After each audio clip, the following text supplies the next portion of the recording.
5 ஆண்டுகளுக்கு முன்பு அன்று வானம் கருமையான நிறத்தில் மூழ்கியிருந்தது. முற்றத்தில் உள்ள ஆலமரத்தில் அமர்ந்திருந்த காகங்கள் கூட அசாதாரணமான அமைதியை கடைப்பிடித்தன. 12 வயது சிறுவனான ஆனந்துக்கு மட்டும் எதுவும் புரியவில்லை. வீட்டுக்குள் அப்பாவும் அம்மாவும் கதவை மூடிக்கொண்டு மணிக்கணக்காக இருந்தனர். இடையிடையே அப்பாவின் மெல்லிய கண்ணீர் ஒலி வெளியே கசிந்து வந்தது. அம்மா, எனக்கு பசிக்குது என்று அவன் கதவை தட்டி கூப்பிட்டான். பதில் இல்லை. அருகிலுள்ள வீடுகளிலிருந்து மக்கள் எட்டி பார்க்க தொடங்கினர். அவர்களின் கண்களில் இரக்கமும் பயமும் கலந்திருந்தன. சுரக்ஷா வங்கியின் வெள்ளை நிற ஜீப் அப்போதும் வீட்டின் முன்புற இடைவெளியில் நின்றிருந்தது. அதிலிருந்து இறங்கிய இருவர் அப்பாவிடம் ஏதோ மிரட்டல் தொனியில் பேசுவதை அவன் காலையில் பார்த்திருந்தான். ஜப்தி, போலீஸ், அவமானம் போன்ற வார்த்தைகள் அவனது சிறிய காதுகளில் மோதி தெரித்தன. திடீரென அது நடந்தது. வீட்டின் மூடிய ஜன்னல்கள் வழியாக ஆரஞ்சு நிற ஒளி வெளியே பரவியது. அதோடு மனித தோல் எரியும் கடுமையான வாசனையும். மக்களின் கூட்ட அலறல் எழுந்தது. யாரோ கதவை உதைத்து உடைக்க முயற்சித்தனர்.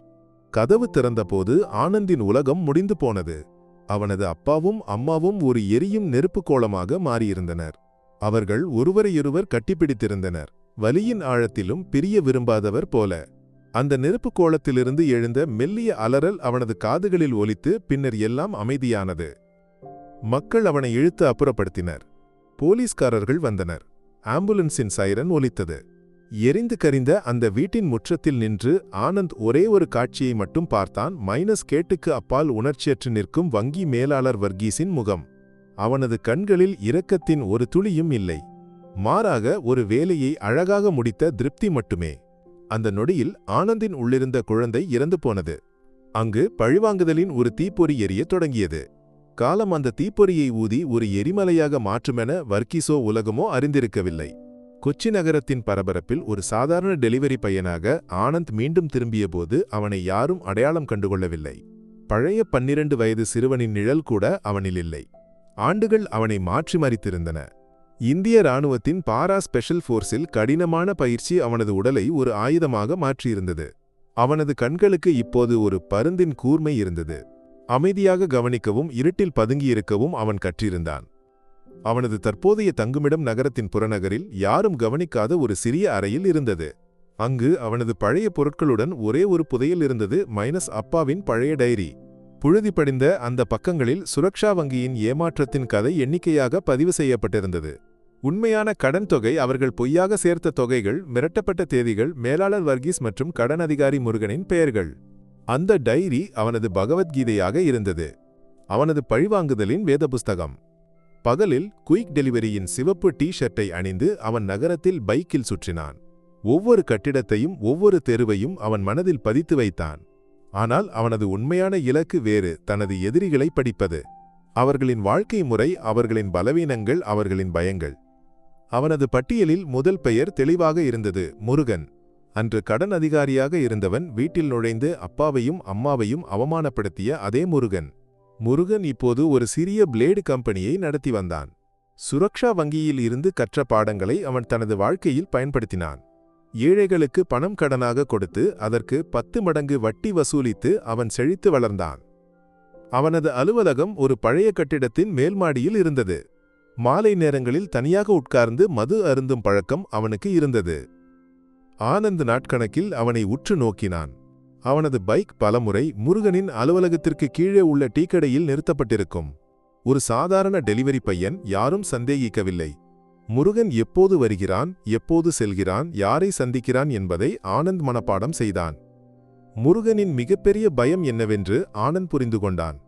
அவனுக்கு இருட்டு பயம். அலுவலகத்திலிருந்து இரவு தாமதமாக வெளியேறும்போது இடைகழியில் உள்ள விளக்குகளை இயக்கியே அவன் நடப்பான். பழிவாங்குதலுக்கான நேரம் நெருங்கி வந்ததை ஆனந்த் உணர்ந்தான். அவனது நரம்புகளில் இரத்தம் ஒரு போதைப் பொருளைப் போல பாய்ந்தது. ஒரு திங்கட்கிழமை இரவு முருகன் கணக்கு புத்தகங்களை மூடி வைத்து விஸ்கி கிளாஸில் ஊற்றிக்கொண்டிருந்தான். அப்போது அவனது மொபைல் போன் ஒலித்தது, அறியப்படாத எண். ஹலோ, அவன் சோம்பலாக கேட்டான். மறுமுனையில் ஆழமான அமைதி. பின்னர் காதை பிளக்கும் ஒரு ஒலி, ஒரு தீப்பெட்டி கொள்ளி உரசப்படும் ஒலி. முருகன் திடுக்கிட்டான். யாரடா இது? பதில் இல்லை. போன் துண்டிக்கப்பட்டது. அது ஒரு தொடக்கம் மட்டுமே. மறுநாள் காலையில் தனது காரை திறந்தபோது முருகனின் தலை சுழன்றது. கடுமையான மண்ணெண்ணெய் வாசனை. காரின் உட்புறம் முழுவதும் அந்த வாசனை தங்கியிருந்தது. அவன் பயத்துடன் சுற்றி முற்றி பார்த்தான். யாரும் இல்லை. அன்று அலுவலகத்திற்கு வந்தபோது மேசையில் ஒரு பழைய செய்தித்தாள் கட்டிங். 15 ஆண்டுகளுக்கு முன்பு ஒரு குடும்பம் வங்கியின் ஜப்தி மிரட்டலால் தீ வைத்து இறந்த செய்தி. செய்திக்கு கீழே சிவப்பு மையில் யாரோ இப்படி எழுதியிருந்தனர்: நாங்கள் வருகிறோம். முருகனின் தைரியம் கரைந்து போனது. அவனுக்கு தூக்கமில்லாமல் போனது. ஒவ்வொரு நிழலிலும் அவன் யாரையோ எதிர்பார்த்தான். ஒவ்வொரு போன் அழைப்பிலும் அவன் அந்த தீப்பெட்டி உரசும் ஒலியை கேட்டான். வெள்ளிக்கிழமை இரவு அலுவலகத்திலிருந்து நடுக்கத்துடன் வெளியேறிய முருகன் இடைகழியில் உள்ள விளக்கின் சுவிட்சை அழுத்தினான். அது ஒளிரவில்லை. இடைகழியில் கும்மிருட்டு. பயம் அவனது முதுகெலும்பு வழியாக மின்னல் போல பாய்ந்தது. அவன் மொபைலின் ஃபிளாஷ்லைட்டை ஆன் செய்தான். அந்த ஒளியில் இடைகழியின் மறுமுனையில் ஒரு நிழல் உருவம் நிற்பதை அவன் கண்டான். உயரமான, வலிமையான ஒரு உருவம். யார் அது? முருகனின் குரல் தொண்டையில் குறுக்கியது. நிழல் அசையவில்லை. மாறாக அந்த உருவம் மெதுவாக கையிலிருந்த ஒரு தீப்பெட்டி கொள்ளியை உரசியது. அந்த சிறிய ஒளியில் ஆனந்தின் முகத்தை முருகன் ஒரு நொடி பார்த்தான். அந்த கண்களில் எரியும் கோபத்தைக் கண்டு முருகன் பயந்து அலறினான். அவன் திரும்பி ஓட முயற்சித்தான். ஆனால் கால்கள் தரையில் ஒட்டிக்கொண்டன. ஆனந்த் அமைதியான படிகளுடன் அவனை நோக்கி நடந்தான். அவனது கையில் ஒரு சிறிய மண்ணெண்ணெய் குப்பி இருந்தது. என் அப்பாவும் அம்மாவும் அனுபவித்த பயத்தை அதில் ஒரு அம்சமாவது நீ அறிய வேண்டும். ஆனந்தின் குரல் அந்த இடைகழியில் ஒரு மந்திரம் போல ஒலித்தது. முருகனின் அலறல் யாரும் கேட்கவில்லை. அந்த இரவு நகரம் மற்றொரு சாதாரண இரவில் உறங்கச் செல்லும்போது பழிவாங்குதலின் முதல் அத்தியாயம் இரத்தத்தாலும் நெருப்பாலும் எழுதப்பட்டது. முருகனின் எரிந்த உடலை போலீஸ் கண்டெடுத்தபோது விடியலாகியிருந்தது.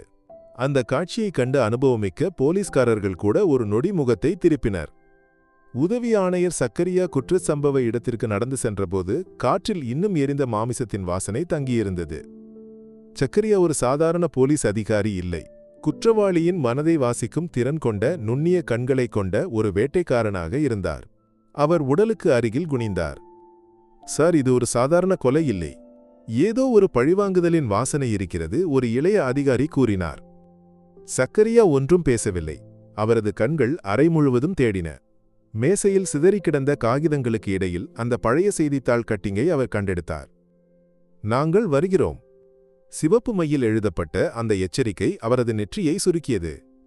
இந்த செய்தியில் உள்ள வழக்கு கோப்பு உடனே என் மேசையில் இருக்க வேண்டும், சக்கரியா உத்தரவிட்டார். 15 ஆண்டுகளுக்கு முன்பு ஒரு தற்கொலை. இதற்கும் இந்த கொலைக்கும் என்ன தொடர்பு? அவர் அறையிலிருந்து வெளியேறினார். இடைகழியில் உள்ள கருபிடித்த சுவரில் அவர் விரலை ஓட்டினார். மண்ணெண்ணெயின் மெல்லிய வாசனை இன்னும் அங்கு இருந்தது. கொலையாளி ஒரு தொழில்முறை. எந்த தடயமும் விட்டு வைக்கவில்லை. ஆனால் அவன் நம்மிடம் பேச முயற்சிக்கிறான், சக்கரியா தன்னிடமே கூறினார். அவனுக்கு ஒரு கதை சொல்ல வேண்டியிருக்கிறது. இரத்தத்தால் எழுதப்பட்ட ஒரு கதை. நகரத்தின் மறுமூலையில் ஓய்வு பெற்ற போலீஸ் கான்ஸ்டபிள் சந்திரன் செய்தித்தாளை வாசித்துக் கொண்டிருந்தார். முருகனின் கொலை செய்தியை கண்டதும் அவரது கைகள் நடுங்கின. செய்தியில் 15 ஆண்டு பழைய தற்கொலை என்ற பகுதி அவரது கண்களில் தட்டுப்பட்டது. அந்த வழக்கு சந்திரனுக்கு நினைவிருந்தது. அன்று அவர் ஸ்டேஷனில் புதிதாக பொறுப்பேற்ற இளைஞராக இருந்தார். அந்த தம்பதியின் எரிந்த உடல்களும் முற்றத்தில் பயந்து நடுங்கியிருந்த அந்த 12 வயது சிறுவனின் முகமும் அவரது தூக்கத்தை கெடுத்த இரவுகள் இருந்தன. வங்கியின் பக்கம் தவறியிருப்பதாக அவருக்கு உறுதியாக தெரிந்திருந்தது. ஆனால் மேலிருந்து கடுமையான அழுத்தம் இருந்தது. வழக்கு ஒரு சாதாரண தற்கொலையாக எழுதப்பட்டு கோப்பு மூடப்பட்டது. அந்த பையன் ஆனந்த் இப்போது எங்கிருப்பான்? சந்திரன் யோசித்தார். முருகனின் கொலைமுறை அவரது உள்ளத்தில் ஒரு பயத்தை பதித்தது.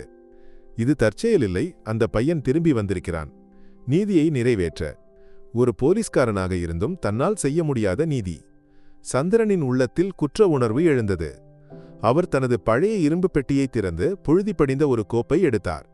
அன்று ரகசியமாக பிரதி எடுத்து வைத்த சில ஆவணங்கள், சுரக்ஷா வங்கியின் மோசடிகளை சுட்டிக்காட்டும் சில காகித துண்டுகள்.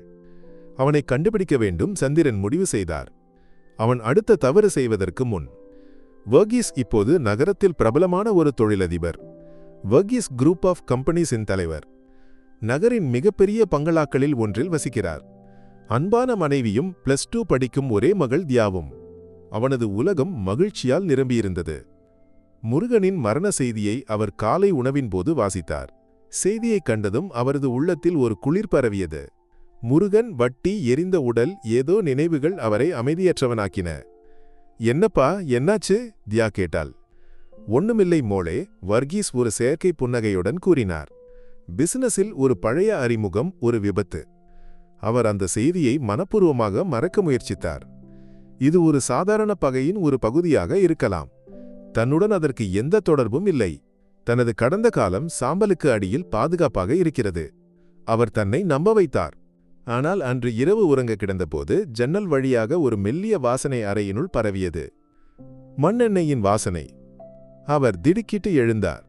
பால்கனியில் சென்று பார்த்தார். வெளியே கனமான மழை பெய்கிறது. வேறு எதுவும் இல்லை. ஒருவேளை தோன்றியிருக்கலாம்.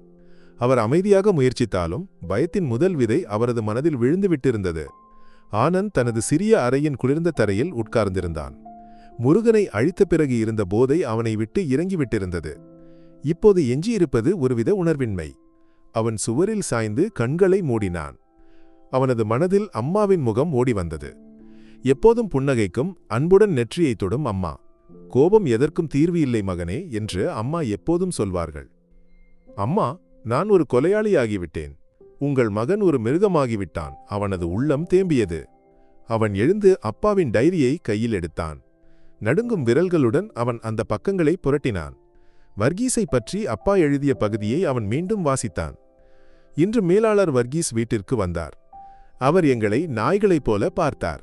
என் மனைவியின் முன்னால் என் சட்டையை பிடித்து, பணம் கொடுக்கவில்லை என்றால் உன் மகனை இழுத்து கொண்டு போவோம் என்று மிரட்டினார். கடவுள் மன்னிக்க மாட்டார்.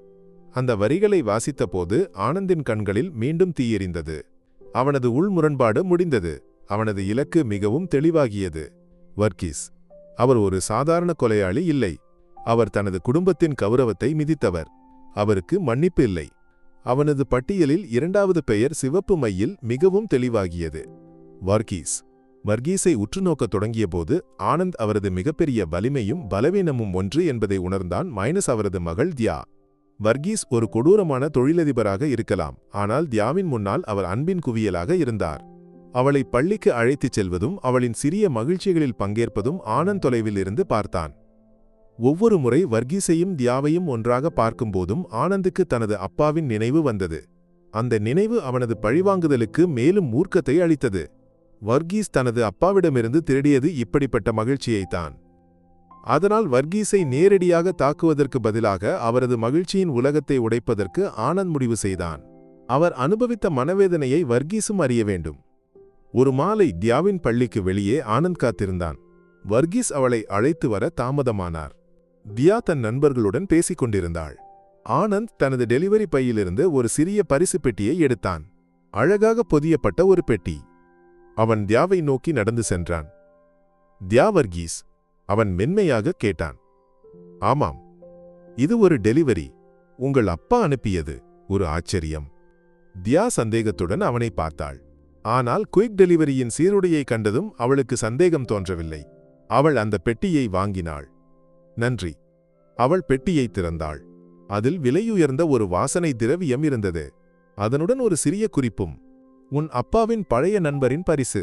இந்த வாசனையை உன் அப்பா ஒருபோதும் மறக்க மாட்டார். தியாவுக்கு ஒன்றும் புரியவில்லை. அவள் அந்த வாசனை திரவியத்தை கையில் சிறிது தெளித்தாள். அது மண்ணெண்ணெயின் வாசனை கலந்த ஒரு நறுமணமாக இருந்தது. அதே நேரத்தில் தொலைவில் ஒரு காரில் உட்கார்ந்திருந்த வர்கீஸ் இதை கண்டார். ஒரு டெலிவரி பையன் தன் மகளுக்கு ஏதோ கொடுப்பதை. அவர் வேகமாக காரிலிருந்து இறங்கி அவளை நோக்கி ஓடினார். தியா கையில் உள்ள வாசனை திரவியத்தை முகர்ந்து பார்ப்பதைக் கண்டதும் வர்கீஸின் முகம் பயத்தால் வெளிரியது. ஆனந்த் தொலைவிலிருந்து பைக்கை ஸ்டார்ட் செய்தான். வர்கீஸின் கண்களில் உள்ள பயத்தை அவனால் பார்க்க முடிந்தது. வேட்டையின் இரண்டாம் கட்டம் தொடங்கியிருந்தது. தியாவின் கையிலிருந்த வாசனை திரவிய குப்பியை வர்கீஸ் பறித்து தூர எறிந்தார். அவரது முகத்தில் உள்ள பயத்தைக் கண்டு தியா திகைத்து நின்றாள். இனி அறிமுகமில்லாதவர்களிடமிருந்து எதையும் வாங்காதே, கேட்டாயா? அவர் அவளை பார்த்து கத்தினார். வாழ்க்கையில் முதல் முறையாக அப்பா தன்னிடம் கோபப்பட்டதை கேட்டு தியாவின் கண்கள் கண்ணீரால் நிரம்பின. அன்று முதல் வர்கீஸின் உலகம் தலைகீழாக மாறியது. அவர் தூக்கத்தில் திடுக்கிட்டு எழுந்தார். ஒவ்வொரு நிழலிலும் ஒவ்வொரு ஒலியிலும் அவர் அந்த டெலிவரி பையனின் முகத்தை தேடினார். அவரது ஆடம்பர பங்களா ஒரு சிறையாக மாறியது. ஆனந்தின் தாக்குதல் அங்கும் தொடர்ந்தது. வர்கீஸின் போனுக்கு அறியப்படாத எண்களிலிருந்து செய்திகள் வந்தன. உன் மகளுக்கு என் பரிசு பிடித்திருந்ததா? ஒரு நாள் இரவு குடும்பத்துடன் சினிமா பார்த்து கொண்டிருக்கும்போது 70 இன்ச் ஸ்மார்ட் டிவியின் திரையில் திடீரென நெருப்பு எரியும் காட்சிகள் மின்னி மறைந்தன. ஒரு நொடிக்கு மட்டுமே. ஆனால் அது வர்கீஸை பைத்தியத்தின் விளிம்பிற்கு கொண்டு செல்ல போதுமானதாக இருந்தது. அவரது பயம் ஒரு நோய் போல பரவியது. தொழிலில் கவனிக்க முடியாமல் போனது. கூட்டங்களில் அவர் அலட்சியமாக உட்கார்ந்தார். அவரது பேரரசு மெதுவாக இழகத் தொடங்கியது. மனைவியின் கேள்விகளுக்கு அவருக்கு பதில் இல்லை. தியா அப்பாவிடமிருந்து மெதுவாக விலகினாள். அன்பின் குவியலாக இருந்த ஒரு குடும்பத் தலைவனின் வீழ்ச்சியை ஆனந்த் தொலைவிலிருந்து ரசித்தான். உதவி ஆணையர் சக்கரியாவின் அலுவலகத்தில் 15 ஆண்டுகளுக்கு முன்பு நடந்த தற்கொலை வழக்கின் கோப்பு திறந்து வைக்கப்பட்டிருந்தது. சார், அந்த தம்பதியருக்கு ஒரு மகன் இருந்தான், ஆனந்த். சம்பவத்திற்கு பிறகு அவனை ஒரு அனாதை இல்லத்தில் சேர்த்தார்கள். ஆனால் 16 வயதில் அங்கிருந்து தப்பி ஓடிவிட்டான் என்று ஒரு இன்ஸ்பெக்டர் அறிக்கை அளித்தார். அவனை பற்றி பிறகு ஏதாவது தகவல்? சக்கரியா கேட்டார். இருக்கிறது சார், அதுதான் மிகவும் விசித்திரமான விஷயம். அவன் பிறகு இந்திய இராணுவத்தில் சேர்ந்தான். பாரா ஸ்பெஷல் ஃபோர்ஸில் கமாண்டோ பயிற்சி பெற்றவன். ஆனால் 3 ஆண்டுகளுக்கு முன்பு ஒரு ஆபரேஷனின் போது காணாமல் போனதாக ஆவணங்கள் கூறுகின்றன. பிரிசியூம்டு டெட். சக்கரியாவின் கண்கள் மின்னின. அவன் இறக்கவில்லை. அவன் திரும்பி வந்திருக்கிறான். பயிற்சி பெற்ற ஒரு கொலையாளி. அவனது பட்டியலில் இன்னும் பெயர்கள் இருக்கின்றன. அதே நேரத்தில் ஓய்வு பெற்ற கான்ஸ்டபிள் சந்திரன் தனது பழைய தொடர்புகளை பயன்படுத்தி ஆனந்தை பற்றி விசாரித்துக் கொண்டிருந்தார். அவனது இராணுவ பின்னணி அவரையும் அதிர்ச்சியடைய வைத்தது. அவன் ஒரு சாதாரண பையன் இல்லை, ஆபத்தான மனிதன். வர்கீஸ் தான் அவனது அடுத்த இலக்கு என்று சந்திரனுக்கு உறுதியாக இருந்தது. அவர் ஒரு முடிவெடுத்தார். வர்கீஸை நேரில் சந்திக்க வேண்டும். அவருக்கு ஒரு எச்சரிக்கை கொடுக்க வேண்டும். ஒருவேளை அது ஆனந்தை திருப்பி அனுப்பலாம். வர்கீஸின் மனநிலை முற்றிலும் உடைந்திருந்தது. ஒரு நாள் இரவு அவரது படுக்கையறையில் உள்ள ஸ்பீக்கர்களிலிருந்து ஒரு குழந்தையின் மெல்லிய அழுகை கேட்டது. அது மெதுவாக ஒரு கூட்ட அழுகையாக மாறியது. அதனுடன் நெருப்பு எரியும் ஒலியும். வர்கீஸ் பயந்து அலறினார். அவன் இங்கே இருக்கிறான். அவன் என் வீட்டுக்குள் இருக்கிறான். அவர் கத்தினார். மனைவியும் மகளும் ஓடி வந்தனர். அவர்களால் எதுவும் கேட்க முடியவில்லை. வர்கீஸுக்கு பைத்தியம் பிடித்துவிட்டதாக அவர்கள் உறுதியாக நம்பினர். ஆனந்த் வர்கீஸின் வீட்டின் வைஃபை நெட்வொர்க்கை ஹேக் செய்து இவை அனைத்தையும் கட்டுப்படுத்தியிருந்தான். ஸ்பெஷல் ஃபோர்ஸில் பெற்ற பயிற்சி அவனை உடல் ரீதியாக மட்டுமல்ல, தொழில்நுட்ப ரீதியாகவும் ஒரு வல்லுநனாக மாற்றியிருந்தது. அடுத்த நாள் காலையில் வர்கீஸின் மின்னஞ்சலுக்கு ஒரு வீடியோ வந்தது. அவரது பங்களாவின் ஒவ்வொரு மூலையையும் பதிவு செய்த ஒரு வீடியோ. படுக்கையறை, தியாவின் படிக்கும் அறை, சமையலறை எல்லாம். வீடியோவின் முடிவில் கேமரா ஆனந்தின் முகத்தை நோக்கி திரும்பியது. அவன் எதுவும் பேசவில்லை. அந்த குளிர்ந்த பார்வை மட்டும் வர்கீஸின் கடைசி தைரியத்தையும் உறைய வைக்க போதுமானதாக இருந்தது. தனது கோட்டை பாதுகாப்பானது இல்லை என்பதை அவர் உணர்ந்தார். இந்த நகரத்தை விட்டு ஓடிப்போக முடிவு செய்தார். வர்கீஸ் தனது அலுவலகத்தில் ரகசியமாக பயணத்திற்கு தயாராகிக் கொண்டிருக்கும்போது ஓய்வு பெற்ற கான்ஸ்டபிள் சந்திரன் அங்கு நுழைந்தார். மிஸ்டர் வர்கீஸ், எனக்கு உங்களுடன் பேச வேண்டும். வர்கீஸ் எதிர்பாராத இந்த விருந்தினரை சந்தேகத்துடன் பார்த்தார். எனக்கு உங்களை தெரியவில்லை. 15 ஆண்டுகளுக்கு முன்பு உங்களுக்கு என்னை தெரியும்.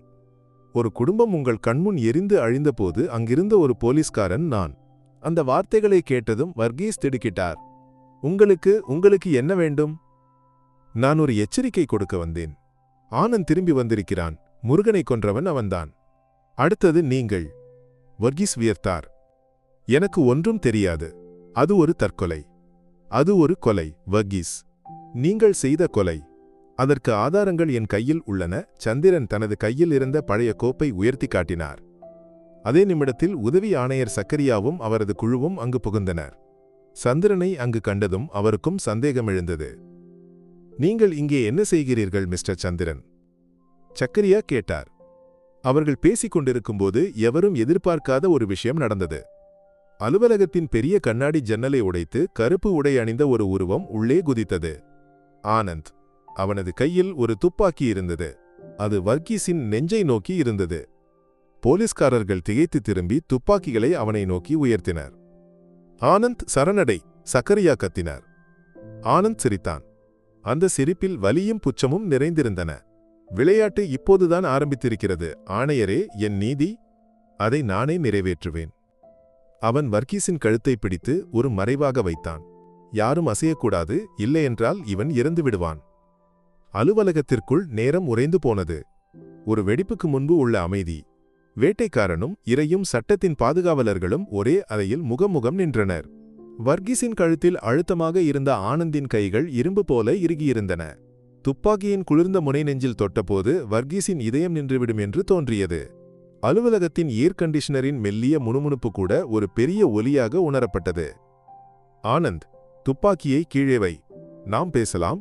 சக்கரியாவின் குரல் அமைதியாக இருந்தாலும் அதில் உள்ள தீவிரம் தெளிவாக இருந்தது. சட்டத்தை கையில் எடுக்காதே. உனக்கு நீதி வேண்டுமென்றால் நாங்கள் உதவ முடியும். ஆனந்த் புச்சத்துடன் சிரித்தான். நீதியா? 15 ஆண்டுகளுக்கு முன்பு உங்கள் நீதி எங்கிருந்தது? என் அப்பாவும் அம்மாவும் எரிந்து அழியும்போது சட்டம் கண்களை மூடியிருந்தது. இனி எனக்கு உங்கள் உதவி தேவையில்லை. அவனது கண்கள் வர்கீஸின் முகத்தை துளைத்தன. சொல், ஏன் என் குடும்பத்தை ஏமாற்றினாய்? காலி காகிதத்தில் கையெழுத்து வாங்கி நீங்கள் எவ்வளவு பணத்தை எழுதி சேர்த்தீர்கள்? சொல். வர்கீஸின் நாக்கு தடுமாறியது. பயம் அவரது வார்த்தைகளை உறைய வைத்திருந்தது. வேண்டாம் மகனே. ஓய்வு பெற்ற கான்ஸ்டபிள் சந்திரன் முன்னோக்கி வந்தார். அவர்களைப் போல நீயும் ஒரு மிருகமாகி விடாதே. உன் அப்பாவும் அம்மாவும் விரும்புவது இதுவாக இருக்காது. சந்திரனின் வார்த்தைகள் ஒரு நொடி ஆனந்தின் உள்ளத்தில் ஒரு அசைவை உண்டாக்கின. ஆனால் வர்கீஸின் பயம் நிறைந்த முகத்தை பார்த்தபோது அவனது பழிவாங்குதலின் நெருப்பு மேலும் எரிந்தது. இவனின் பயம், இதைத்தான் நான் பார்க்க விரும்பினேன். ஆனந்த் கத்தினான். இவனின் ஒவ்வொரு மூச்சிலும் நான் என் அப்பாவின் அலறலை கேட்கிறேன். வர்கீஸின் கழுத்தில் அழுத்தமாக இருந்த ஆனந்தின் கைகள் இரும்பு போல இறுகியிருந்தன. துப்பாக்கியின் குளிர்ந்த முனை நெஞ்சில் தொட்டபோது வர்கீஸின் இதயம் நின்றுவிடும் என்று தோன்றியது. அலுவலகத்தின் ஏர் கண்டிஷனரின் மெல்லிய முணுமுணுப்பு கூட ஒரு பெரிய ஒலியாக உணரப்பட்டது. ஆனந்த், துப்பாக்கியை கீழே வை, நாம் பேசலாம். சக்கரியாவின் குரல் அமைதியாக இருந்தாலும் அதில் உள்ள தீவிரம் தெளிவாக இருந்தது. சட்டத்தை கையில் எடுக்காதே. உனக்கு நீதி வேண்டுமென்றால் நாங்கள் உதவ முடியும். ஆனந்த் புச்சத்துடன் சிரித்தான். நீதியா? 15 ஆண்டுகளுக்கு முன்பு உங்கள் நீதி எங்கிருந்தது? என் அப்பாவும் அம்மாவும் எரிந்து அழியும்போது சட்டம் கண்களை மூடியிருந்தது. இனி எனக்கு உங்கள் உதவி தேவையில்லை. அவனது கண்கள் வர்கீஸின் முகத்தை துளைத்தன. சொல், ஏன் என் குடும்பத்தை ஏமாற்றினாய்? காலி காகிதத்தில் கையெழுத்து வாங்கி நீங்கள் எவ்வளவு பணத்தை எழுதி சேர்த்தீர்கள்? சொல். வர்கீஸின் நாக்கு தடுமாறியது. பயம் அவரது வார்த்தைகளை உறைய வைத்திருந்தது. வேண்டாம் மகனே. ஓய்வு பெற்ற கான்ஸ்டபிள் சந்திரன் முன்னோக்கி வந்தார். அவர்களைப் போல நீயும் ஒரு மிருகமாகிவிடாதே. உன் அப்பாவும் அம்மாவும் விரும்புவது இதுவாக இருக்காது. சந்திரனின் வார்த்தைகள் ஒரு நொடி ஆனந்தின் உள்ளத்தில் ஒரு அசைவை உண்டாக்கின. ஆனால் வர்கீஸின் பயம் நிறைந்த முகத்தை பார்த்தபோது அவனது பழிவாங்குதலின் நெருப்பு மேலும் எரிந்தது. இவனின் பயம், இதைத்தான் நான் பார்க்க விரும்பினேன். ஆனந்த் கத்தினான். இவனின் ஒவ்வொரு மூச்சிலும் நான் என் அப்பாவின் அலறலை கேட்கிறேன். திடீரென எவரும் எதிர்பார்க்காத ஒரு நொடியில் ஆனந்த் தனது மறு கையிலிருந்த ஒரு சிறிய கருவியை தரையில் எறிந்தான். கண்ணிமைக்கும் நேரத்தில் அறை முழுவதும் அடர்ந்த புகை நிரம்பியது. இருமலும் கூச்சலும் எழுந்தன. போலீஸ்காரர்களுக்கு பார்வை மறைந்தது. அவனை வளை, சக்கரியா கத்தினார். ஆனால் ஆனந்த் ஒரு நிழல் போல இருந்தான். புகை மறைவின் ஆதரவில் அவன் வர்கீஸை இழுத்துக்கொண்டு வெளியே குதித்தான். அலுவலகத்தின் இடைகழி வழியாக அவரை இழுத்து அவசர வெளியேறு வழியாக வெளியேறினான். கீழே சேவை பாதையில் அவன் முன்பே தயாராக வைத்திருந்த ஒரு பழைய கார் இருந்தது. புகையடங்கி சக்கரியாவும் குழுவும் வெளியேறியபோது அந்த கார் பார்வையிலிருந்து மறைந்திருந்தது. சக்கரியா கோபத்தில் சுவரில் அடித்தார். டாமிட், நகரம் முழுவதையும் முடக்கு. எனக்கு அவனை உயிரோடு வேண்டும். அவர் தரையில் கிடந்த ஆனந்த் எறிந்த கருவியை எடுத்தார். அது ஒரு சாதாரண புகை கையெறி குண்டு இல்லை. இராணுவம் பயன்படுத்தும் வகையை சேர்ந்தது. சக்கரியாவுக்கு உறுதியாக தெரிந்தது தான் எதிர்கொள்வது ஒரு சாதாரண குற்றவாளியை இல்லை, போர் உத்திகளை அறிந்த ஒரு கமாண்டோவை. ஆனந்த் அந்த காரை ஓட்டியது நேராக தனது பழைய வீட்டின் இடிபாடுகளுக்கு நோக்கியாக இருந்தது. எரிந்து கரிந்த சுவர்களும் புல் முளைத்து தொடங்கிய தரையும். 15 ஆண்டுகளுக்கு முன்பு தனது உலகம் முடிந்த இடம். அவன் வர்கீஸை காரிலிருந்து இழுத்து அந்த கரிபிடித்த தரையில் தள்ளினான். இது எங்கே? வர்கீஸ் நடுக்கத்துடன் கேட்டார். நீங்கள் ஒரு குடும்பத்தின் சிதையை அமைத்த இடம். என் வீடு. ஆனந்தின் குரல் நடுங்கியது. அவன் தனது பையிலிருந்து அப்பாவின் டைரியை எடுத்து வர்கீஸின் முகத்தை நோக்கி எறிந்தான். படி, இதில் உள்ள ஒவ்வொரு வார்த்தையையும் உரக்கப்படி. வர்கீஸ் அந்த டைரியை எடுத்தார். நடுங்கும் கைகளுடனும் கண்ணீர் நிரம்பிய கண்களுடனும் அவர் படிக்கத் தொடங்கினார். கடன் வாங்கிய நாளின் மகிழ்ச்சி, திருப்பிச் செலுத்த முடியாத போது உண்டான துக்கம், வங்கியின் மிரட்டல், கடைசி நம்பிக்கையும் அஸ்தமித்த நாளின் தவிப்பு. ஒவ்வொரு வரியும் வர்கீஸின் நெஞ்சில் ஒரு ஆணி போல தைத்தது. போதும் நிறுத்து, அவர் வெடித்து அழுதார். நான் தான் தவறு செய்தவன், ஆனால் நான் தனியாக இல்லை. இவை அனைத்தையும் எங்களை வைத்து செய்ய வைத்தவன் ரீஜனல் ஹெட் ராஜேந்திர மேனோன். ஏழைகளின் கடன் கோப்புகளில் மோசடி செய்து பணத்தை திருடும் ஒரு பெரிய கும்பல் எங்களுக்கு இருந்தது. அதன் தலைவன் மேனோன். வர்கீஸ் எல்லாவற்றையும் ஒப்புக்கொண்டார், ஒவ்வொரு ஏமாற்றத்தின் கதைகளையும். ஆனந்த் தனது போனில் அவை அனைத்தையும் ரகசியமாக பதிவு செய்து கொண்டிருந்தான். உண்மை வெளியே வந்த நொடி ஆனந்த் தனது கையில் இருந்த துப்பாக்கியை வர்கீஸின் நெற்றியில் வைத்தான். உனக்கு மன்னிப்பு இல்லை. அதே நொடியில் தொலைவில் போலீஸ் ஜீப்புகளின் சைரன் ஒலித்தது. சந்திரனின் ஊகம் சரியாக இருந்தது. ஆனந்த் வர்கீஸை இங்கு கொண்டு வருவான் என்று அவர் சக்கரியாவிடம் கூறியிருந்தார். போலீஸ்காரர்கள் அந்த இடத்தை வளைத்தனர். ஆனந்துக்கு முன்னால் 2 வழிகள் இருந்தன. வர்கீஸை கொன்று போலீசிடம் சரணடைய வேண்டும், அல்லது இந்த பெரிய மீனை சட்டத்திற்கு விட்டுக் கொடுத்து இவை அனைத்திற்கும் தலைவனான ராஜேந்திர மேனோனை தேடிச் செல்ல வேண்டும். ஒரு நொடி அவன் கண்களை மூடினான். அவனது மனதில் அம்மாவின் முகம் தோன்றியது. கோபம் எதற்கும் தீர்வு இல்லை மகனே. அவன் ஒரு முடிவு எடுத்தான். அவன் துப்பாக்கியின் பிடியால் வர்கீஸின் தலையில் வலுவாக அடித்தான். அவர் மயக்கமடைந்து தரையில் விழுந்தார். ஆனந்த் அப்பாவின் டைரியையும் ஒப்புதல் பதிவு செய்யப்பட்ட போனையும் வர்கீஸின் நெஞ்சில் வைத்தான். அவன் இருட்டில் மறைவதற்கு முன்பு கடைசியாக ஒருமுறை திரும்பி பார்த்தான்.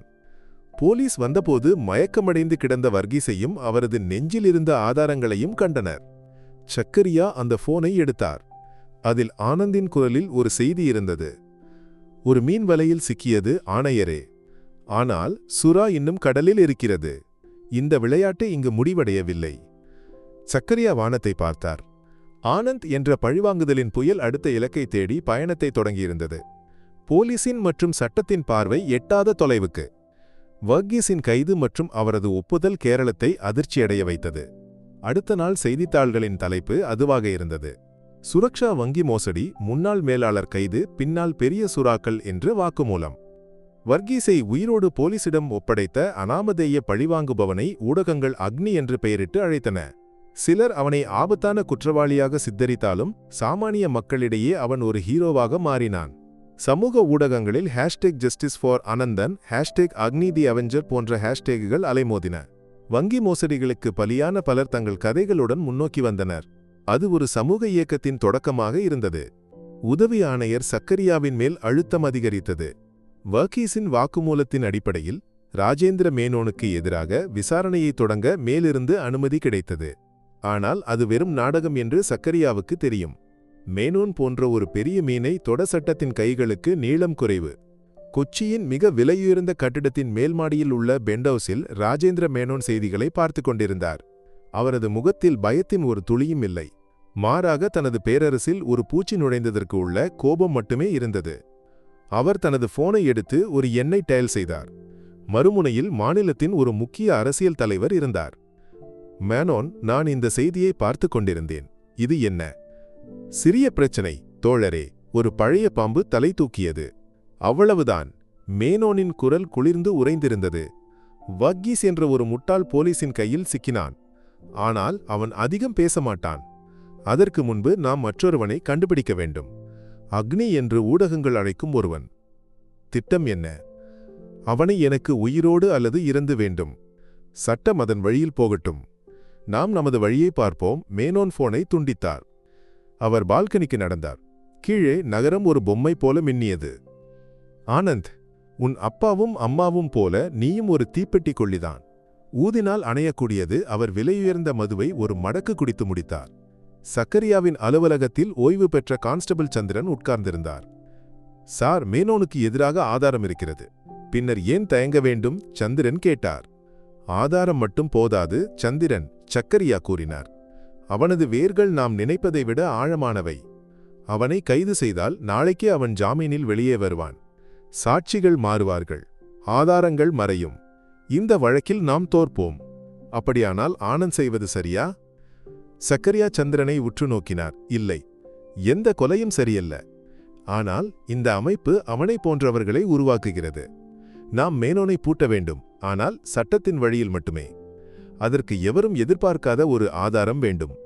அவனது பேரரசின் அடித்தளத்தை இழக்கும் ஒன்று. அவர்களுக்கு இடையில் ஒரு அமைதியான புரிதல் உருவானது. இருவரும் ஒரே இலக்கை நோக்கி செல்கிறார்கள், ஆனால் வழிகள் வேறு. ஆனந்த் வருவதற்கு முன்பு அவர்கள் மேனோனை அடைய வேண்டும். இல்லையென்றால் இந்த நகரில் இன்னும் இரத்தம் விழும். ஆனந்த் ஒரு புதிய மறைவிடத்தில் இருந்தான். நகரத்தின் ஒரு சேரி பகுதியில் உள்ள கைவிடப்பட்ட ஒரு கிடங்கு.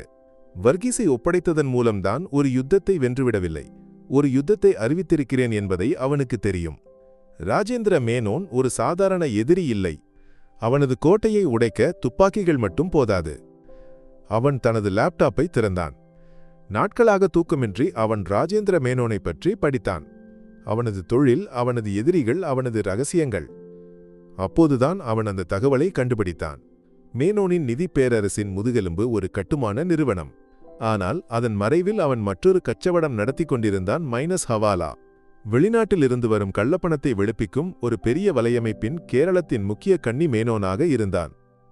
அவனது அடுத்த இலக்கு தெளிவாகியது. மேனோனின் பணத்தின் ஆதாரத்தை தாக்க வேண்டும். விசாரணையில் அவன் மற்றொரு விஷயத்தையும் கண்டுபிடித்தான். மேனோனின் ஹவாலா இடபாடுகளுக்கு தலைமை தாங்குவது அவனது வலது கையான ஒரு பெண், மைனஸ் நைனா. தந்திரமான மற்றும் ஆபத்தான ஒரு பெண். ஆனந்த் ஒரு புதிய திட்டத்தை தயாரித்தான். மேனோனை நேரடியாக தாக்குவதற்கு பதிலாக அவனது நிழலாக உள்ள நைனாவை அணுக வேண்டும். அந்த கோட்டையின் திறவுகோல் அவள் கையில் இருக்கும். இனி விளையாட்டு உடல் ரீதியாக இல்லை, புத்தியால் நடக்க வேண்டும். ஆனந்த் என்ற கமாண்டோவுக்கு பதிலாக ஆனந்த் என்ற தந்திரவாதி பிறந்தான். அவன் ஒரு புதிய முகமூடி அணிய தயாரானான். ராஜேந்திர மேனோனின் உலகத்திற்குள் நுழையும் திறன் கொண்ட ஒரு முகமூடி. ஆனந்த் என்ற கமாண்டோவின் உடையை அவன் கழற்றி வைத்தான். மாறாக துபாயிலிருந்து திரும்பிய கோடிக்கணக்கான சொத்து உள்ள விக்ரம் சிங் என்ற மர்மமான முதலீட்டாளர் பிறந்தான். அவனது அசைவுகளுக்கும் வார்த்தைகளுக்கும் ஒரு கார்ப்பரேட் உலகின் தீவிரம் வந்தது. விலையுயர்ந்த உடைகளும் வாடகைக்கு எடுத்த ஒரு கருப்பு மெர்சிடிஸ் பென்ஸும் கொச்சியில் உள்ள ஒரு 5 நட்சத்திர ஹோட்டலின் சூட்டும் விக்ரமின் உலகை முழுமையாக்கின. ஸ்பெஷல் ஃபோர்ஸிலிருந்து பெற்ற பயிற்சி அவனை எந்த சூழ்நிலையோடும் இணங்க கற்றிருந்தது. ஒரு புதிய ஆளுமைக்குள் மாறுவது அவனுக்கு எளிதாக இருந்தது. ஹவாலா இடபாடு செய்பவர்களின் உலகில் நம்பிக்கையை விட பேராசை பெரியது. ராஜேந்திர மேனோனின் பேரரசில் நுழைய திறவுகோல் நைனாவாக இருந்தால் அவளை கவர ஈரமாக பணம் இருக்கும் என்று அவனுக்கு தெரியும். அவன் நகரத்தில் உள்ள சில இடைத்தரகர்கள் மூலம் ஒரு செய்தியை அனுப்பினான். துபாயிலிருந்து பெரிய அளவிலான பணத்தை முறைப்படி இந்தியாவுக்கு கொண்டு வர விரும்புகிறேன். நம்பகமானவர்கள் தேவை. அந்த செய்தி செல்ல வேண்டிய காதுகளுக்கு சென்றுவிடும் என்று அவனுக்கு உறுதியிருந்தது. நைனா ராஜேந்திர மேனோனின் பேரரசில் ராணியாக இருந்தவள். அவளது அழகுக்கு பின்னால் இரும்பின் கடினத்தன்மை உள்ள மனது இருந்தது. கணக்குகளிலும் கள்ளப்பணத்தின் சிக்கலான பாதைகளிலும் அவளுக்கு அசாதாரண திறமை இருந்தது. மேனோன் அவளை நம்பினார், ஏனெனில் அவளது கடந்த காலம் அவருக்கு மட்டும் தெரிந்த ஒரு ரகசியமாக இருந்தது. தெருக்களிலிருந்து அவர் கண்டெடுத்து வளர்த்து தனது நிழலாக மாற்றியவள் நைனா. அதனால் அவளது விசுவாசம் கேள்விக்குட்படுத்தப்படாதது. விக்ரம் சிங்கை பற்றிய செய்தி நைனாவின் காதுக்கு எட்டியது. அவள் சந்தேகப்பட்டவளாக இருந்தாள். அக்னியின் தாக்குதலுக்கு பிறகு நகரத்தில் வரும் ஒவ்வொரு புதிய வீரரையும் அவள் சந்தேகத்துடன் பார்த்தாள். அவனை பற்றி விசாரிக்க வேண்டும். அவள் தனது உதவியாளருக்கு உத்தரவிட்டாள். அவனது துபாய் தொழில், அவனது பின்னணியெல்லாம். ஒரு சிறிய தவறு கூட நம்மால் தாங்க முடியாது. அதே நேரத்தில் ராஜேந்திர மேனோன் வெறுமனே உட்காரவில்லை. அக்னியை கண்டுபிடிக்க அவர் ஒரு தொழில்முறை குழுவை வாடகைக்கு எடுத்திருந்தார். முன்னாள் இராணுவ வீரர்களும் கூலிப்படையினரும் அடங்கிய ஒரு குழு. அதன் தலைவன் கர்னல் ராணா என்று அழைக்கப்படும் ஒரு கொடூரமான மனிதன். அவனது விதிகள் காட்டின் விதிகளாக இருந்தன. நாட்களுக்கு பிறகு நைனாவிடமிருந்து விக்ரமுக்கு ஆனந்துக்கு ஒரு அழைப்பு வந்தது. நகரத்தில் உள்ள ஒரு உயர்ரக உணவகத்தில் சந்திக்க அழைப்பு. ஆனந்த் அங்கு சென்றபோது நைனா ஒரு லேப்டாப்பில் கவனம் செலுத்திக் கொண்டிருந்தாள். அவள் தலையை உயர்த்தி அவனை பார்த்தாள். அந்த பார்வை ஒரு எக்ஸ்ரே போல அவனது உள்ளத்தை துளைக்க முயற்சித்தது. மிஸ்டர் விக்ரம் சிங், அவள் கை கொடுக்காமல் கூறினாள். உங்கள் தைரியத்தை பாராட்ட வேண்டும். இந்த நேரத்தில் கொச்சியில் இவ்வளவு பெரிய இடபாடு செய்ய முயற்சிப்பது ஒன்று முட்டாள்தனமாக இருக்கும், இல்லையென்றால் அதீத தன்னம்பிக்கையாக இருக்கும். ஆனந்த் அமைதியாக சிரித்தான். தொழிலில் நேரம் முக்கியமல்ல, வாய்ப்பு முக்கியம் மிஸ் நைனா. கொச்சியில் இப்போது ஒரு காலி இடம் இருப்பதாக கேள்விப்பட்டேன். அதை பயன்படுத்த வந்தேன். அவனது பதில் அவளை கவர்ந்தது. அவள் அவனது கண்களை நேரடியாக பார்த்தாள். உங்கள் உறுதி என்ன? எனது உறுதிப்பணம். ஆனந்த் ஒரு பிரீஃப் கேஸை திறந்தான். அதில் அடுக்கப்பட்ட புதிய நோட்டுக்கட்டுகள் இருந்தன. இது ஒரு சிறிய தொடக்கம் மட்டுமே. 5 கோடி. இது சரியாக செல்ல வேண்டிய இடத்துக்கு சென்றால் அடுத்தது இதன் 10 மடங்காக இருக்கும். நைனா ஒரு நொடி யோசித்தாள். நாங்கள் சிறிய மீன்களை பிடிப்பதில்லை மிஸ்டர் சிங். எனக்கும் சுறாக்களைதான் விருப்பம், ஆனந்த் கூறினான். இந்த பணம் உங்கள் முதலாளி ராஜேந்திர மேனோனுக்கு என் விசிட்டிங் கார்டு. மேனோனின் பெயரை கேட்டதும் நைனாவின் முகம் மாறியது. இவன் ஒரு சாதாரண இடபாடு செய்பவன் இல்லை என்று அவளுக்கு புரிந்தது. உங்களைப் பற்றி நாங்கள் விசாரிப்போம். திருப்திகரமாக இருந்தால் நாங்கள் தொடர்பு கொள்வோம். அவள் எழுந்து சென்றாள். முதல் படி வெற்றி பெற்றதை ஆனந்த் உணர்ந்தான். சந்தேகத்தின் விதையை விதைத்தாலும் பேராசையின் தண்ணீர் அதை முளைக்க வைக்கும் என்று அவனுக்கு உறுதியிருந்தது. உதவி ஆணையர் சக்கரியாவின் குழு மேனோனின் கட்டுமான நிறுவனத்தின் நிதி ஆவணங்களை பரிசோதித்துக் கொண்டிருந்தது. ஆனால் எல்லாம் சட்டப்படி சரியாக இருந்தது. ஒவ்வொரு இடபாடும் வெள்ளை காகிதத்தில் எழுதப்பட்டிருந்தது. அவன் புத்திசாலி. சக்கரியா தனது குழுவிடம் கூறினார், அவனது கள்ளப்பணத்தின் ஓட்டத்தை இந்த காகிதங்களில் கண்டுபிடிக்க முடியாது. அது டிஜிட்டல் உலகில் ஓடுகிறது. சக்கரியா ஒரு சைபர் ஃபோரன்சிக் வல்லுநனின் உதவியை நாட முடிவு செய்தார். அதே நேரத்தில் கர்னல் ராணாவும் அவனது குழுவும் நகரத்தில் தங்கள் வேட்டையை தொடங்கியிருந்தனர். அவர்களுக்கு போலீஸை விட பெரிய வலையமைப்பு இருந்தது. அவர்கள் அக்னியின் ஒவ்வொரு நகர்வையும் ஆராய்ந்தனர். முருகனை கொன்ற முறை வர்கீஸை பிடித்த தந்திரம். இது ஒரு சாதாரண பழிவாங்குதல் இல்லை. இது ஒரு இராணுவ ஆபரேஷன் போல இருக்கிறது. ராணா தனது குழுவிடம் கூறினார், நாம் தேடுவது ஒரு சாதாரண குற்றவாளியை இல்லை, நம்மைப் போல பயிற்சி பெற்ற ஒருவனை. ராணாவின் விசாரணை மெதுவாக இராணுவ ஆவணங்களுக்கு நீண்டது. பாரா ஸ்பெஷல் ஃபோர்ஸிலிருந்து காணாமல் போன வீரர்களின் பட்டியலை அவர் பரிசோதிக்கத் தொடங்கினார். மெதுவாக ஆனந்த் என்ற பெயரைச் சுற்றி அவரது சந்தேகத்தின் வலை இறுகத் தொடங்கியது. விளையாட்டின் விதிகள் மாறியிருந்தன. ஒரு பக்கம் சட்டத்தின் வழியில் செல்லும் சக்கரியா, மறுபக்கம் காட்டு நீதியை நிறைவேற்ற வந்த ராணா, இவை அனைத்திற்கும் நடுவில் புதிய முகமூடி அணிந்து ஓநாயின் குகைக்குள் நடந்து செல்லும் ஆனந்த். நாட்களாக நீடித்த அமைதிக்குப் பிறகு நைனா மீண்டும் அழைத்தாள். இந்த முறை அவளது குரலில் மேலும் தீவிரம் இருந்தது. மிஸ்டர் சிங், உங்கள் பொறுமையை நாங்கள் பாராட்டுகிறோம். உங்களுக்கு ஒரு சிறிய சோதனை இருக்கிறது. எங்கள் ஒரு எதிரி அன்வர் சில காலமாக எங்களுக்கு தலைவலியாக இருக்கிறான். எங்கள் சில இடபாடுகளை அவன் கசியவிடுகிறான். அவனது கையில் எங்கள் தொழிலைப் பற்றிய ஒரு லேப்டாப் இருக்கிறது. அது எங்களுக்கு வேண்டும். பணத்தை பயன்படுத்தியோ இல்லையென்றால் உங்கள் மற்ற திறமைகளை பயன்படுத்தியோ அது உங்கள் இஷ்டம். அந்த லேப்டாப் என் கையில் வந்தால் ராஜேந்திர மேனோனின் கதவுகள் உங்களுக்கு திறக்கப்படும். இது ஒரு பொறி என்று ஆனந்துக்கு தெரியும். அன்வர் என்ற ஒருவன் ஒருவேளை இருக்க வேண்டிய அவசியமில்லை. இருந்தாலும் அந்த லேப்டாப் ஒரு நாடகமாக இருக்கும். அவர்களின் உண்மையான இலக்கு விக்ரம் சிங்கின் திறமைகளை அளவிடுவது. அவன் போலீசின் ஆளா அல்லது வேறு யாருடைய உளவாளியா என்று அறிய ஒரு சோதனை. இடமும் நேரமும் சொல்லுங்கள். ஆனந்த் அமைதியாக பதிலளித்தான். அவர்கள் கொடுத்த முகவரி நகரத்தில் உள்ள ஒரு பழைய கிடங்கு. ஆனந்த் விக்ரம் சிங்கின் உடையை கழற்றி வைத்து மீண்டும் பழைய கமாண்டோவின் உடையை அணிந்தான். நிழல்களை துணையாக கொண்டு அவன் அந்த கிடங்குக்குள் நுழைந்தான். அது ஒரு பொறியாகவே இருந்தது. உள்ளே அன்வருக்கு பதிலாக நைனாவின் 4 குண்டர்கள் அவனை காத்திருந்தனர். அவர்கள் அவனை வளைத்தனர். லேப்டாப் எங்கே? ஆனந்த் தீவிரமாக கேட்டான். அதற்கு முன்பு நீ யார் என்று எங்களுக்கு தெரிய வேண்டும், அவர்களின் தலைவன் கூறினான். அடுத்த 5 நிமிடங்களில் அங்கு நடந்தது ஒரு இராணுவ ஆபரேஷனின் வேகம் கொண்ட சண்டையாக இருந்தது. ஸ்பெஷல் ஃபோர்ஸில் கற்ற தந்திரங்களுக்கு முன்னால் அந்த குண்டர்களால் தாக்குப்பிடிக்க முடியவில்லை. ஆனந்த் அவர்களை கீழ்ப்படுத்தினான், ஆனால் கொல்லவில்லை. அவர்களின் தலைவனின் கையில் ஒரு பென்டிரைவை வைத்தான். இதை உங்கள் ராணிக்கு கொடுங்கள். லேப்டாப்பில் உள்ள தகவல்கள் இதில் உள்ளன. இனி என்னை சோதிக்க வர வேண்டாம். அவன் இருட்டில் மறைந்தான். நைனா அந்த பென்டிரைவை திறந்து பார்த்தபோது அதிர்ந்தாள். அதில் அன்வரை பற்றிய தகவல்கள் இல்லை. மாறாக நைனாவின் சில ரகசிய வங்கிக் கணக்குகளின் விவரங்கள் இருந்தன. மேனோனுக்கு தெரியாமல் அவள் செய்த சில இடபாடுகள். அதனுடன் ஒரு செய்தியும், எனக்கு வேண்டுமென்றால் உங்கள் விளையாட்டையும் முடித்துவிட முடியும். ஆனால் என் இலக்கு அது இல்லை. ஒன்றாக விளையாடலாம், இல்லையென்றால் உங்களையும் விளையாட்டிலிருந்து வெளியேற்றிவிடுவேன். நைனா வியர்த்தாள். விக்ரம் சிங் ஒரு சாதாரண வீரன் இல்லை என்று அவள் உணர்ந்தாள். அவன் ஆபத்தானவன், ஆனால் அவனை கூட வைத்திருப்பது பயனுள்ளதாக இருக்கும் என்றும் அவளுக்கு தோன்றியது. கர்னல் ராணாவின் விசாரணை ஆனந்தின் பழைய இராணுவ பிரிவுக்கு சென்றது. அங்கிருந்து ஆனந்தின் மிக நெருங்கிய நண்பராக இருந்த, இப்போது இராணுவத்திலிருந்து ஓய்வு பெற்று கேரளத்தில் வசிக்கும் ஜெயன் என்ற ஒருவரை பற்றிய தகவலை அவர் பெற்றார். அக்னியை பிடிக்க வழி ஜெயன் மூலமாக இருக்கும் என்று ராணா உறுதி செய்தார். அதே நேரத்தில் உதவி ஆணையர் சக்கரியாவின் சைபர் வல்லுநன் மேனோனின் டிஜிட்டல் பேரரசின் கோட்டையில் ஒரு பிளவை கண்டுபிடித்தார். துபாயில் உள்ள ஒரு சர்வருக்கு தொடர்ந்து செல்லும் என்கிரிப்ட் செய்யப்பட்ட டேட்டா பாக்கெட்டுகள். அதை டீகோட் செய்ய முடிந்தால் ஹவாலா வலையமைப்பின் முழு தகவல்களும் கிடைக்கும். ஆனால் அதற்கு நேரம் எடுக்கும். சக்கரியாவும் ராணாவும் வெவ்வேறு வழிகளில் ஒரே உண்மையை நோக்கி நெருங்கிக் கொண்டிருந்தனர். ஒருவர் சட்டத்தின் வெளிச்சத்தில், மற்றவர் இருட்டின் மறைவில். விக்ரம் சிங்காக நடிக்கும் ஒரு நாள் இரவு ஆனந்த் நகரத்தில் காரை ஓட்டிச் செல்லும்போது ஒரு காட்சியை கண்டான். ஒரு சிறிய வீட்டின் முன்பு ஒரு வங்கியின் ஜப்தி நோட்டீஸ் ஒட்டப்படுகிறது. உள்ளிருந்து ஒரு பெண்ணின் மற்றும் குழந்தைகளின் அழுகை. அந்த காட்சி அவனை 15 ஆண்டுகள் பின்னோக்கி கொண்டு சென்றது.